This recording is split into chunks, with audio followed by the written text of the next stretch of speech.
Hoy estamos acá con el licenciado Ezequiel Sosa y con él vamos a hablar de un trabajo que hizo respecto al argentinazo a través de la prensa catamarqueña. Para comenzar, me parece que sería interesante que podamos definir a qué le llamas argentinazo. Bien, bueno, muchísimas gracias por la invitación. Por supuesto, este es un espacio de intercambio bastante importante, interesante, el uso de las tecnologías para poder promover espacios de discusión de historia, sociología, filosofía, ciencias políticas. Así que, bueno, primero agradecer tremendamente el trabajo hermoso y agradable que hace. Con respecto a lo que es el argentinazo, primero es una cuestión bastante acotada en el tiempo del presente que estamos viviendo. O sea, tener un espacio de discusión, de debate, si es materia de análisis propio de la historia o del campo de las ciencias políticas. En el caso particular de la denominación argentinazo, debemos pensar que forma parte dentro de una coyuntura crítica sobre el cual se acumularon sensaciones y malestares durante la década del 90 que provocaron este movimiento de emergencia colectiva.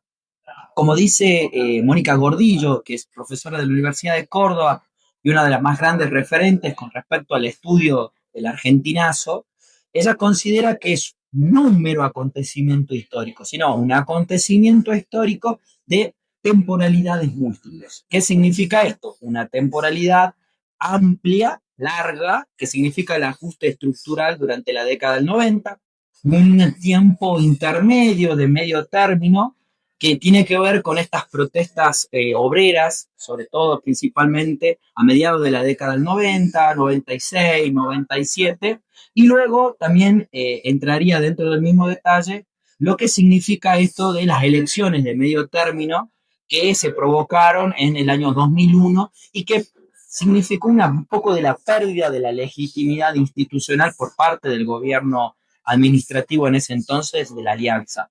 Y ese pequeño cortito de tiempo que tiene que ver con la década del 2000, 2001, que es la emergencia de estas protestas sociales que convergieron a lo largo de todo el país. Entonces, pensar el año 2001 o pensar el argentinazo como algo espontáneo es quitarle el mérito forma parte de un proceso histórico. Es decir, hay una deslegitimación institucional, la flexibilización y la precarización laboral, sumado también a esta cuestión de la pérdida de la credibilidad en la movilidad social. Entonces, esto significó que en vez de ser algo instantáneo, se condensaron situaciones previas que se dieron en tiempos históricos distintos. Entonces, como para sintetizar, Sí. es una coyuntura dentro de la historia argentina que podemos tomarla desde la década de los 90 hasta la crisis del 2001. Exactamente. A ver, es muy bueno eso con respecto a las temporalidades y el proceso,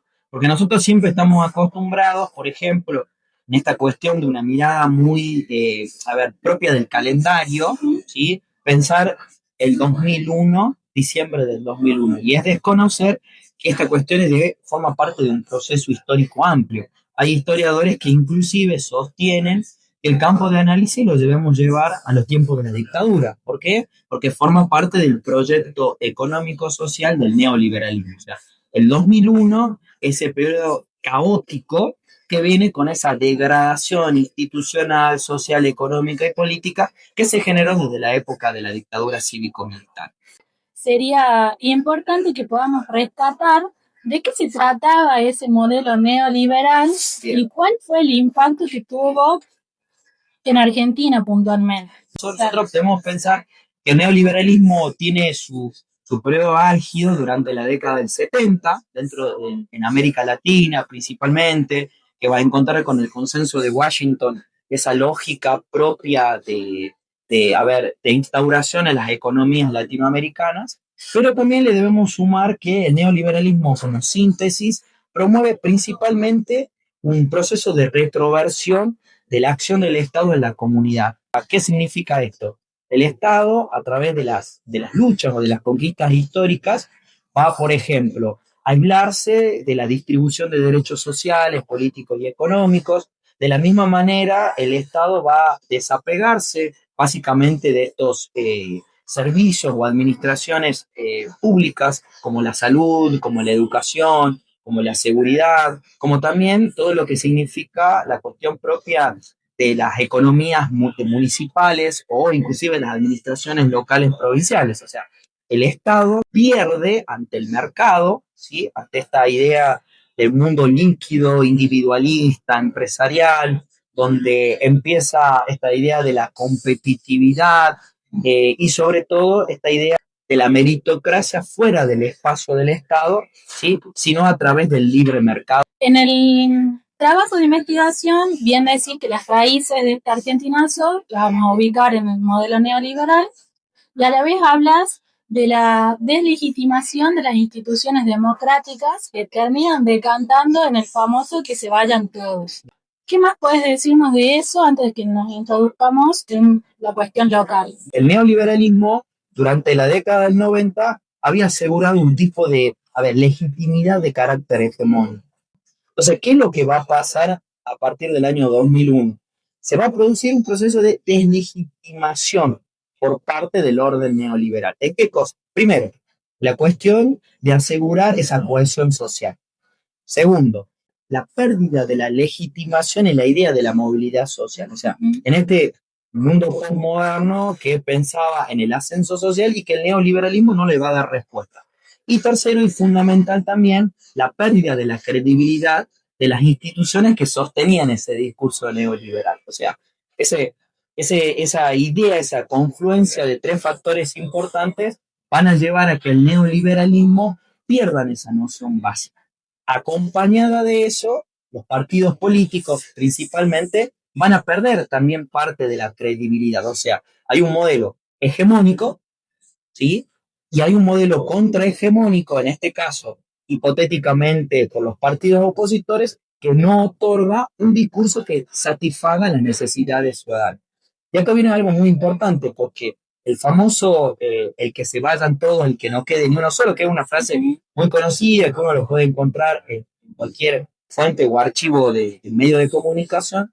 Mónica Gordillo sostiene que no se trata de un discurso apolítico vacío. Ella sostiene que tiene que ver con un discurso que reclama la reconfiguración de la ciudadanía con el Estado. Es el llamado, ¿sí?, a volver a restaurar ese tejido social con respecto a dónde está el Estado como garante, como agente de no tan solo los servicios, sino también de la reconfiguración social. El ejemplo que lo podemos ver es que no hay un llamado apolítico apartidario. Las asambleas vecinales que se dieron, por ejemplo, principalmente estas asambleas barriales en la zona de Capital Federal, muestran una forma de una democracia, que podríamos decir, aunque acá voy a apelar a una cuestión media rara, una forma de democracia indirecta. O sea, ante el vacío institucional de los partidos políticos, del Estado, las organizaciones populares y las organizaciones barriales recuperan el espacio callejero.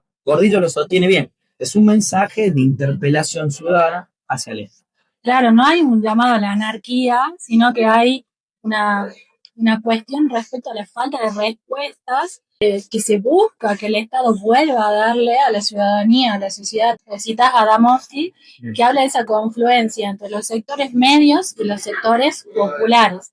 Y ahí me recordó un video del canal Encuentro de Feynman Bueno, cuando habla de la clase media y esta cuestión existencial que tiene, de esa clase media que no quiere ser lo que es, sino que apela a ser clase alta.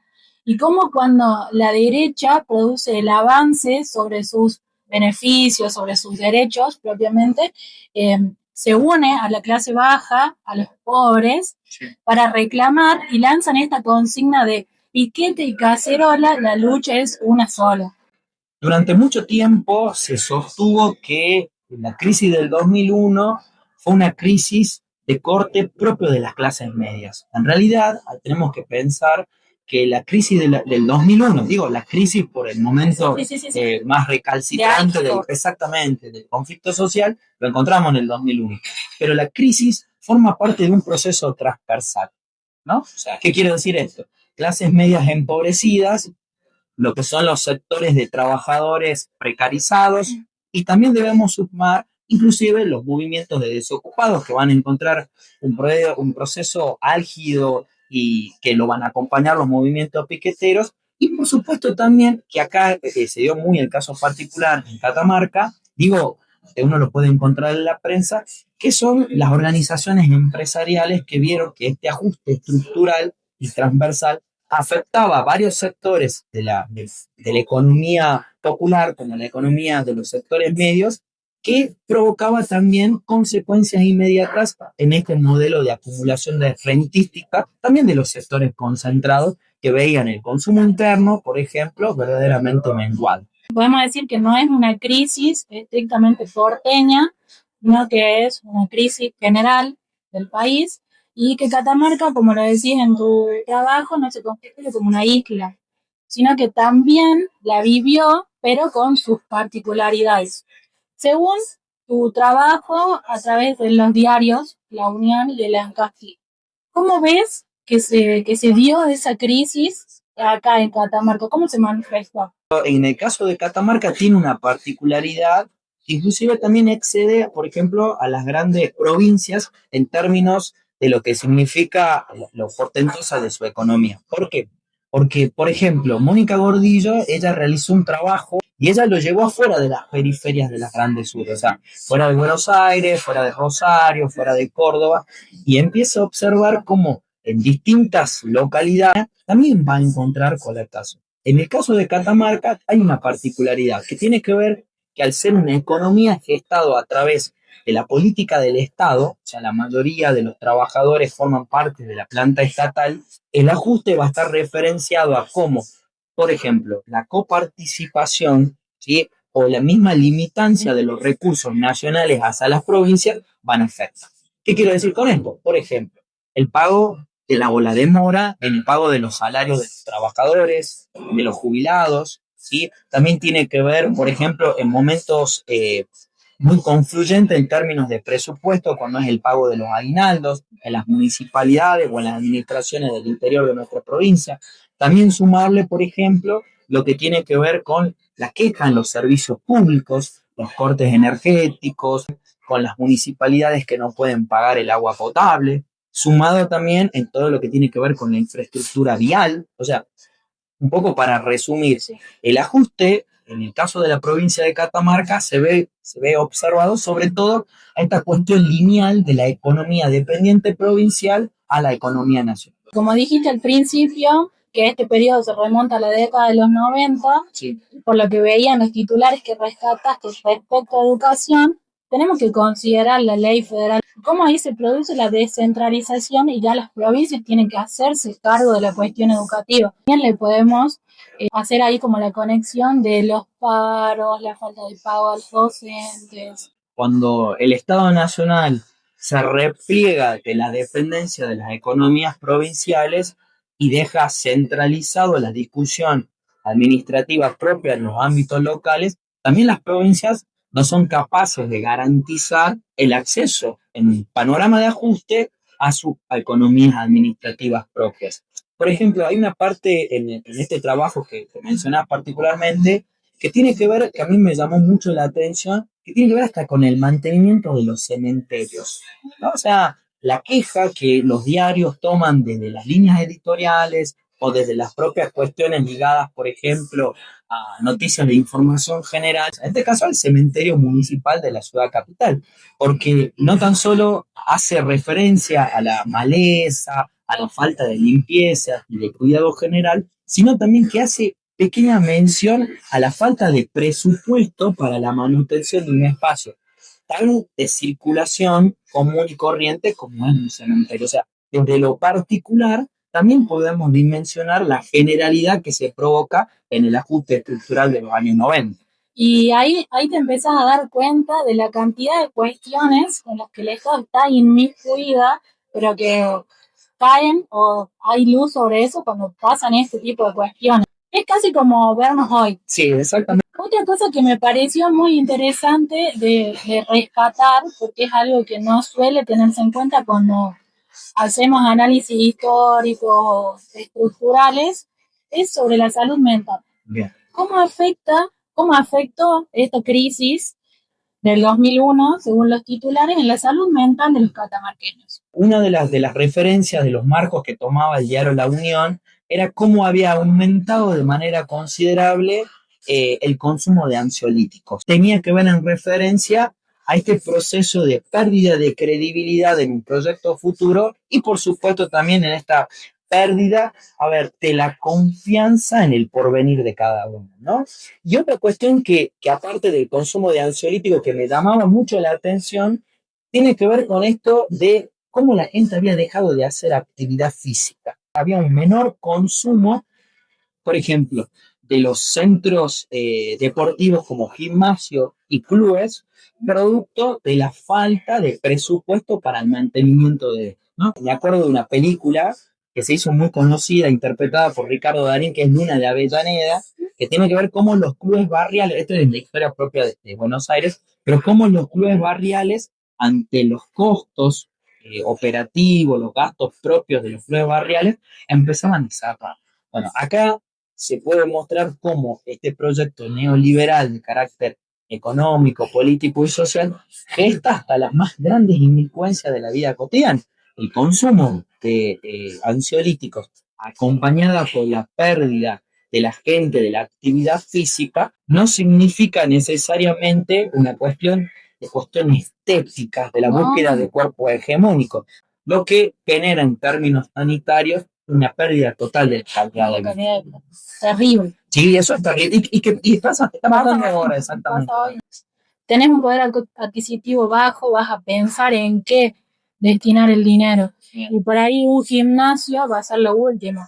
Sí hay alternativas al aire libre. Hoy, por suerte, creo que a diferencia de esta etapa de la que estamos hablando, hay muchas más campañas respecto a la importancia de la salud mental y ha creado como una red un poco más fuerte dentro de la sociedad porque se habla en las escuelas, se habla en los trabajos, se habla en los medios de comunicación, está como un poco más difundido que en esa época. La cuestión también para aclarar acá que me parece importante. A ver, hay una emergencia de la economía informal. ¿Qué significa? La gente, al tener que trabajar, tenía que sobreexigirse para poder llegar a fin de mes. O sea, ¿qué significa? Trabajan mucho de una manera informal, precarizada, entonces al no haber tiempo, el capitalismo le denomina tiempo ocioso, ¿sí? Ese tiempo es también una pérdida de la calidad de vida. O sea, al hacer menos actividad, tiempo libre, recreativa, o sea, no tan solo el descanso psicofísico, sino también el descanso psicosocial, porque al estar trabajando tanto de manera informal, precarizada, no tan solo no tengo tiempo para mis actividades recreativas, deportivas, sino también no tengo tiempo para poder construir lazos comunitarios. O sea, es terrible. Mencionaste lo de la dimensión simbólica respecto a la crisis y la fe acá en la provincia. Bien, como catamarqueños tenemos referencia a lo que significa las fiestas marianas del 8 de diciembre. Principalmente recibimos visitas de los que nosotros denominamos peregrinos de distintos puntos del país, principalmente de lo que son la zona del noroeste, Tucumán, Santiago del Estero, La Rioja, bueno, Salta, Jujuy. Pero ¿qué es lo que a mí me llamaba la atención principalmente? La Iglesia Católica aparecen dentro de las líneas editoriales, no fue ajena a la lectura del proyecto social y económico y político. El observatorio del Episcopado Nacional observaba que había una profunda precarización laboral, una pérdida del poder adquisitivo de los trabajadores y por supuesto también veía que había una pérdida en la calidad de vida de los argentinos. Hay un informe que eleva el diario Lancasti, ¿sí? De los días anteriores, está realizado en la Plaza Central, donde realizan entrevistas a distintos peregrinos que vienen, hacían su pedido, su auxilio, a través de mejorar las condiciones laborales de vida. O perdieron el trabajo, o no les alcanza el dinero, o tienen un familiar que directa o indirectamente está viviendo una situación económica deplorable, y también se suma este llamado y este auxilio para mejorar las condiciones generales del país. La fiesta de la Virgen del Valle no tan solo condensa un mensaje de carácter evangélico, sino también un espacio de crítica social a las condiciones individuales propias que vive la gente. O sea, los peregrinos no vienen tan solo a agradecer a la Virgen, vienen pedir a la Virgen, pero no piden la salud de un familiar, sino también piden tener un trabajo. Y eso significa que hay una ausencia institucional, un modelo político-económico que lleva a que la iglesia, o mejor dicho, las cuestiones místicas religiosas ocupen un espacio ante el reclamo de lo que no me da respuesta. O sea, la respuesta no me lo da el presidente, el gobernador, la respuesta quiero que me la dé la Virgen. Lo que vos mencionabas en el trabajo, la prensa, particularmente los diarios, como productor en ese sentido. Me parece fascinante porque realmente son un actor político dentro de lo que es la sociedad.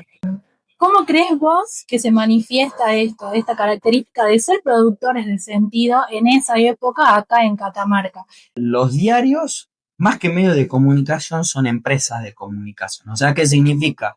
Tienen un orden legitimado de acuerdo a la subjetividad empresarial sobre el cual lo sostienen. Esta cuestión de que los medios no tan solo informan, sino también construyen sentido, es un trabajo muy analizado por la sociología de la comunicación como Carifaro, que es una autora, que analiza muy particularmente esta cuestión de que los medios son capaces de construir legitimidades, converger en deslegitimidades y construir sentidos sobre la ciudadanía en común. ¿Qué tienen particularidad estos diarios que a mí me llamó mucho la atención, sobre todo en los momentos más álgidos del conflicto, de la tensión social, no tan solo a través de la utilización de categorías, desorden, crisis, caos, hasta inclusive mensajes de carácter propios de una calamidad, un cataclismo, ¿no? Esto de que ya la situación ya no daba para más, inclusive cuando titula el diario La Unión lo que es la destitución o la renuncia en realidad de Fernando de la Rúa, el presidente de la Alianza, el título es muy sugerente. Largamos el chupete. Como era el nombre que recibía, a mí me parece que los diarios, tienen esta particularidad de legitimar discursos, pero también dar cara visible a lo que ocurre particularmente, ¿no? Por ejemplo, los movimientos vecinalistas, la emergencia de los movimientos piqueteros en la ciudad de Catamarca, principalmente en la zona de las periferias del sur, a través del polo obrero.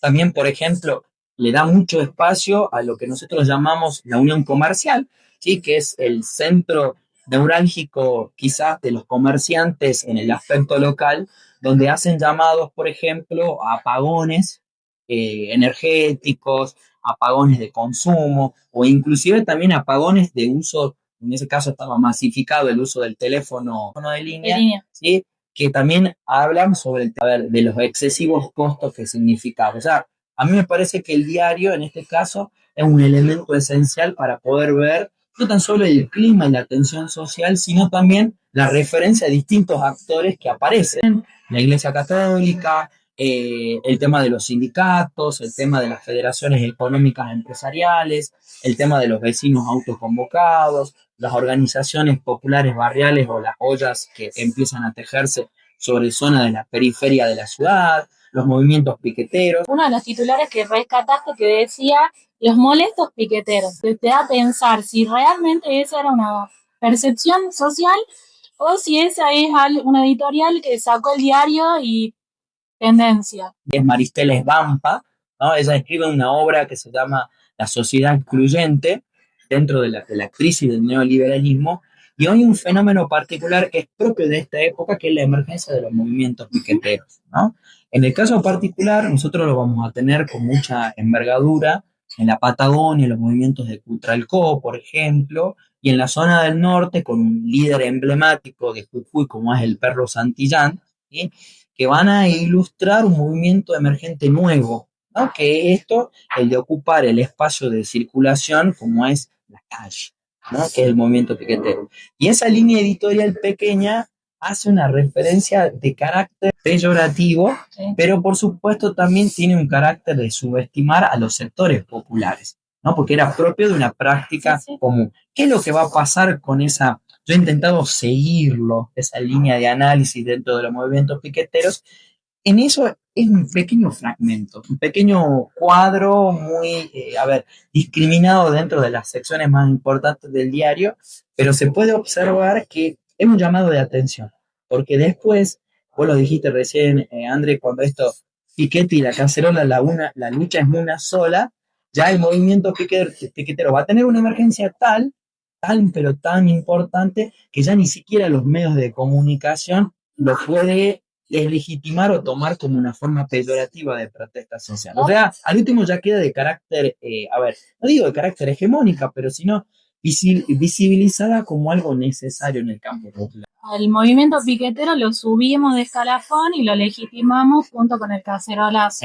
Hoy el movimiento piquetero está fuertemente delegitimado. Y uno de los principales responsables, vaya la aclaración, son los medios de comunicación. ¿Cuál es la importancia de atender a las dinámicas sociales en este análisis de la prensa?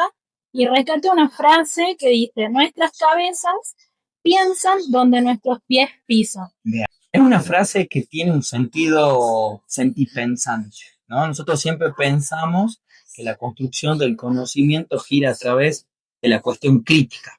Uno de los grandes desafíos que tenemos los investigadores, o que tienen los investigadores sociales, es el mirar como algo, el objeto de estudio es algo inerte, es algo dado, que no tiene valor, no tiene significancia. Pero en realidad esa frase de nuestros pies habitan, significa un llamado de atención, porque nosotros como investigadores sociales estamos inmersos en la realidad. O sea, tiene que ver con un compromiso de militancia, no tan solo académica, sino también una forma de militancia social sobre el mundo en el que vivimos, en el que estamos y en el que queremos estar. Porque lo que ocurre en la década del 90 y principalmente con esa erupción de la crisis del 2001, como dije anteriormente, avasalla transversalmente a todos los espacios propios de la ciudadanía. Nosotros no debemos olvidarnos, no tan solo el ajuste de las provincias, sino también en instituciones como las universidades, como las cuestiones de las organizaciones científicas como el CONICET, donde se produce la famosa fuga de cerebros, sino también podemos ver hasta las cuestiones más simples. A mí me llamaba la atención, había protestas de obreros de Maggi en la localidad de Andagalá, donde reclamaban mejores condiciones del camino.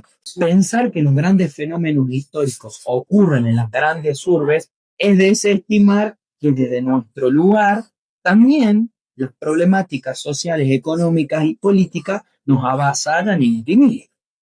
A mí me quedó muy presente cuando yo iba a la escuela secundaria una imagen del canal América 2, como en el conurbano bonaerense, el puente Porredón, había un camión que hicieron una pequeña barricada y sacaron a todos los animales, ¿sí? El ganado, y había visto cómo los sacrificaban en vivo.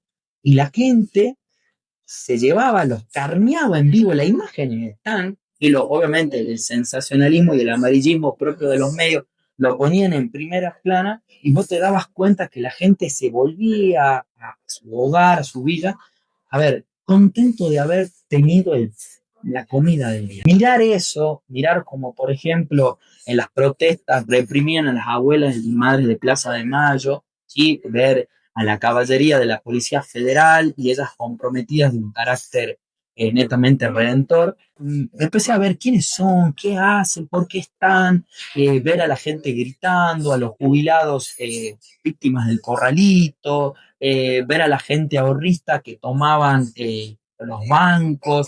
Entonces, construyo una sensación transversal. Y como persona apelo a tratar de reflexionar y seguir una línea crítica de pregunta, que decía Heidegger que la pregunta es el método principal de conocimiento. Cuando yo pregunto, conozco. Y si yo no voy a preguntar, no voy a encontrar una metodología de indagación y de investigación. Entonces, si yo pregunto, ¿qué fue? ¿Quiénes fueron? ¿Por qué fue? Y ahí solito se va llevando el viento de la búsqueda de la historia, ¿no? Que siempre nos gusta, somos muy jodidos. Retomo esto que dijiste vos. Creo que ahí está el análisis, depende del ojo que lo mira, porque en ese momento, para el que tenía la necesidad, esa situación quizás fue llevar el pan a su casa, y para el que lo veía desde su comodidad y el privilegio, eran unos delincuentes. Entonces siempre va a haber más de una visión de un acontecimiento. Y eso me da pie a la última pregunta, como para que finalicemos, es cómo enseñar, ya sea a los alumnos o a quien nos esté viendo, a considerar esto de los medios de comunicación como productores de sentido, cómo enseñar a no quedarse con la verdad de lo que se diga, sino aprender a cuestionar, aprender a investigar un poquito de dónde vienen, quiénes son, qué línea de pensamiento siguen para expresar lo que están expresando. Hoy vivimos el mundo de la posverdad, ¿no? ¿Esto qué significa? Hoy la verdad está atravesado por la banalización y la relativización de los hechos. O sea, ¿qué quiero decir?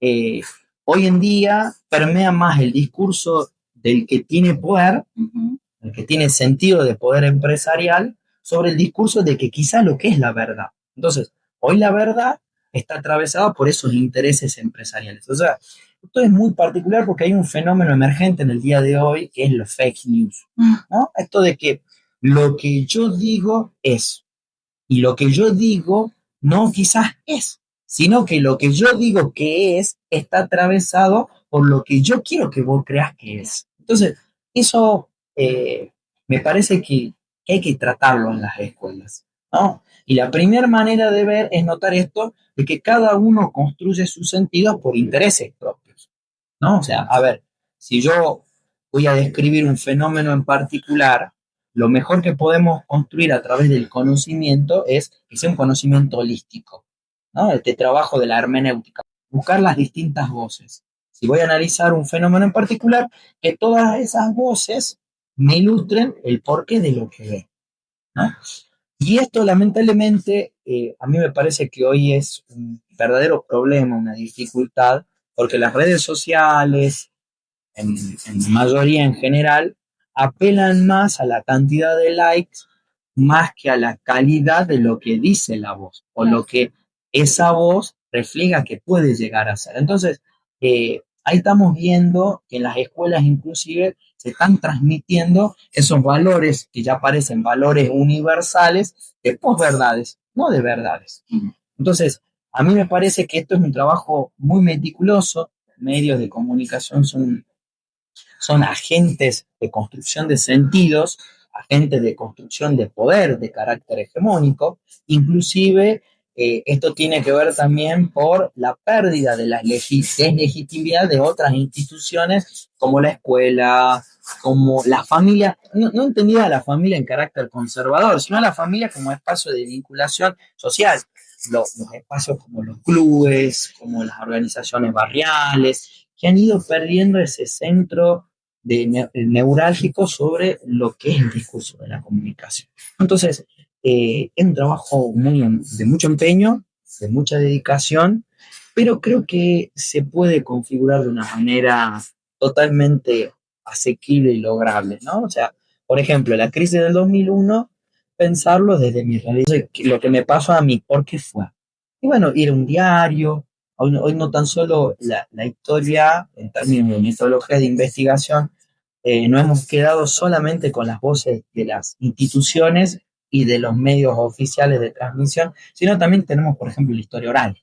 La historia oral que son los actores involucrados para tal caso, o los documentos no necesariamente oficiales como el boletín oficial, sino también documentos que tengan que ver con, por ejemplo, casetillas de comunicación de organizaciones políticas, espacios radiales, pequeñas líneas editoriales de referentes de la política, de cualquier tipo de punto de vista ideológico. Entonces, yo creo que es lograble, es buscado, es difícil, sí lo es, pero es necesario desentrañar a los medios como agentes de poder, ¿no? Si nosotros ya los vinculamos como agentes de poder, creo que ya hicimos mucho, porque estamos reconociendo que su carácter no es netamente formal y objetivo, sino que está atravesado por sentidos, que a veces la verdad la delegitiman para que sea por verdad. Y si es por verdad, es para que está hecho, ¿no? Y eso es lo más complicado, creo, de analizar, lo que hoy es muy difícil. Blanquear que no es inocente el discurso que se produce Y también romper con esto de la neutralidad, de la objetividad, ¿no? Sino dar cuenta de que detrás de esos medios hay personas que tienen subjetividades y que tienen intereses justamente para elaborar discursos. Sí. Bueno, profe, un placer hablar con vos. Nos encantó tu trabajo y este abordaje que hiciste tan integral. La historia no es solamente desde una visión porteñocéntrica, sino que Catamarca también tuvo sus particularidades y que los medios catamarqueños supieron, a través de las editoriales, darle lugar a esos acontecimientos históricos que estaban sucediendo durante el Argentinas.